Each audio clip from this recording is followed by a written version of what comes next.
கண்ணுக்கு தெரியலையா? தெரியல. மருமகனா துரியோதனா நான் இருக்கிறேன். என்ன பயம்? துரியோதனா மாமா குடிக்க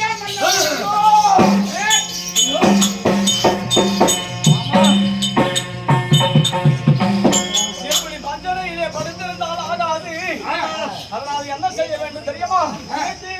நம்ம நடந்து கொண்டே இருக்க வேண்டும். நடந்தே இருக்கணும். நீ எப்படியா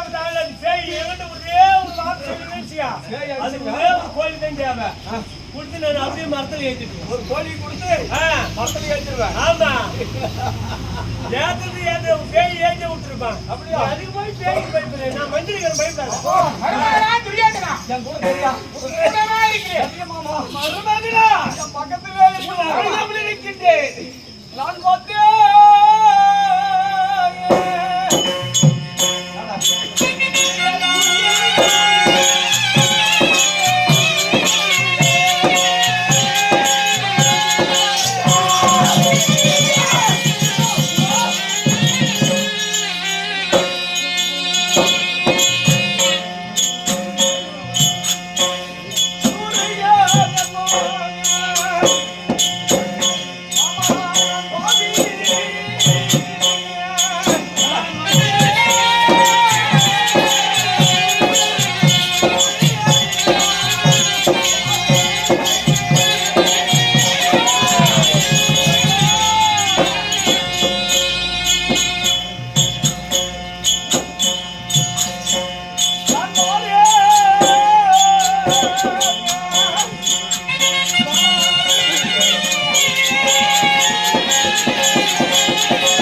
மகனாகிய தள்ளிய மாமா மகனாதிரி யோசினா என் கூடவே உன்னை என் கூடவே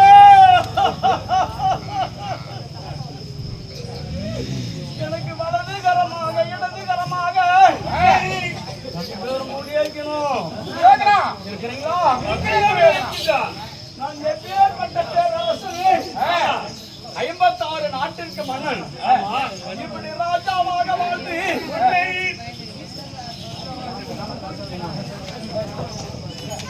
என் தந்தையாராக எதிர்த்து நாட்டின மன்னனுக்கு கண்ணில்லாத பிள்ளைகள் பிறந்தோம். அப்படி பிள்ளைகள் பிறந்து என் நாட்டு சிறு சமையோடு செய்து என்ன மாமா பலனை எடுத்து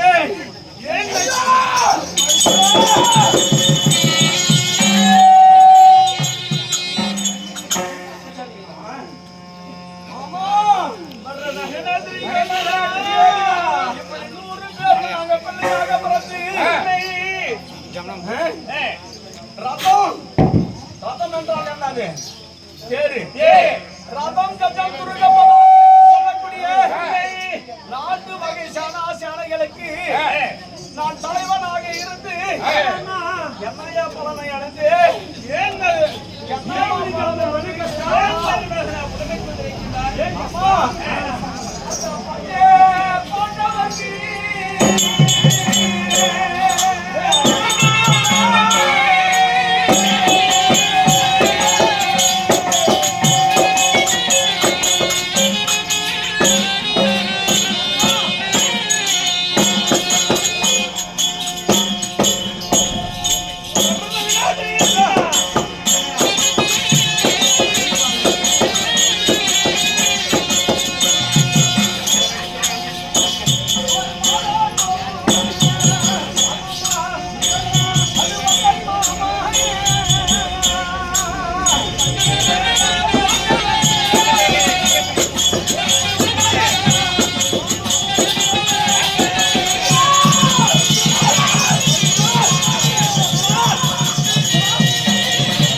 அம்மா பெத்தது ஒன்றா இரண்டா இல்ல 10 20 இல்ல 30 40 இல்ல 50 60 100 பேரு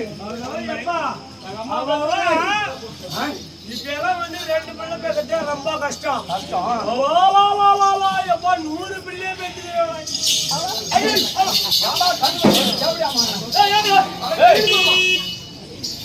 கண்ணு வச்சு தந்தா போச்சு போச்சா 100 பேர்கள் நாங்க பிள்ளையாக பிறந்து இந்த நாட்டிற்கு நான் பேரரசனாக வாழ்ந்து நான் சொல்வதே சட்டம் நான் வைக்கிறதே திட்டம் இந்த உலகத்திலே என்னை எதிர்த்து யாரும் பேசக்கூடாது நாட்டுக்கு பேரரசனாக வாழ்ந்தேனே இப்படி வாழ்ந்து அந்த திருட்டு தேவடியா பசங்க மனாதி என்று சொல்லக்கூடிய பாண்டவர்கள் அந்த பஞ்ச பாண்டவர்களோடு நான் 18 நாள் சண்டையை வைத்து துரியோதனா, துரியோதனா, துரியோதனா. நான் மாமன், சகினி மாமன். நான் இருக்கும்போது ஆண்டாண்டு காலம் அழுது உருண்டாலும் இப்படி என் சாணா எல்லாமா மாட்டு மடிந்து விட்டதே. எல்லாமே போர்ச்சே மாமா. துரியோதனா, துரியோதனா, ஓ சின்ன வசனம். ஆண்டாண்டு காலம் அழுது உருண்டாலும் மாண்டால் வருவது கிடையாது. இட்டதே சட்டம், போட்டதே திட்டம். ஆனால் மனக்கவலை மட்டும் சஞ்சாரம் செய்யாத. அடுத்த முறை என்ன நடக்கும் அதையோ பற்றி யோசி. அந்த தர்ம